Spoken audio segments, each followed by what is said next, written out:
परिचय। स्कूल छुट्टियों के लिए बंद हो चला है।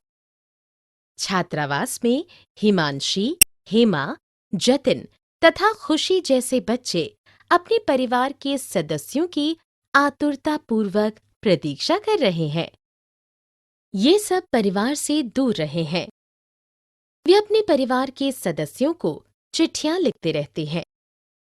वे एक गोल घेरे में बैठकर अपने परिवार की कुछ यादें एक दूसरे के साथ साझा कर रहे हैं।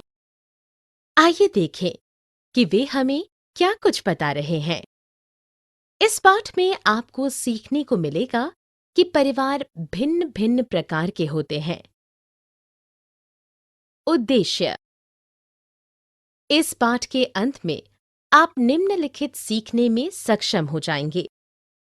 भिन्न-भिन्न प्रकार के परिवारों के बारे में जानने में, परिवारों के बीच विविधता को समझ पाने में, परिवार में घटने वाली छोटी-बड़ी बातों के बारे में जान पाने में। हिमांशी का परिवार। हिमांशी एक मूल परिवार में रहती है।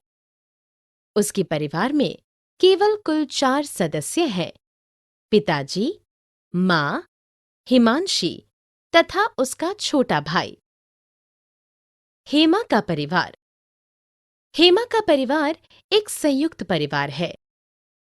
वह अपने दादा-दादी, माता-पिता, नवविवाहित चाचा, छोटे चाचा, बुआ, ताऊजी तथा उनके 3 बच्चों के साथ रहती है। वह अपने पैतृक घर में रहती है। भले ही वे सब घर के भिन्न हिस्सों में रहते हों, पूरे परिवार का खाना निचले तल्ले पर स्थित रसोई में ही पकता है। आजकल उसके ताऊजी की छोटी बेटी हेमा की माँ के साथ ही सोती है। उसकी माँ उसे स्कूल के लिए तैयार होने में भी मदद करती है। वे सब साथ मिलकर रात्रि भोजन का आनंद उठाते हैं। साथ बिताया गया यह समय सबके बड़े काम का होता है। जतिन का परिवार। जतिन जानकी का दत्तक पुत्र है। उसकी अम्मा जानकी विवाहित नहीं है। वह एक ऑफिस में काम करती है। उनकी अनुपस्थिति में जतिन के नाना उसकी देखभाल करते हैं।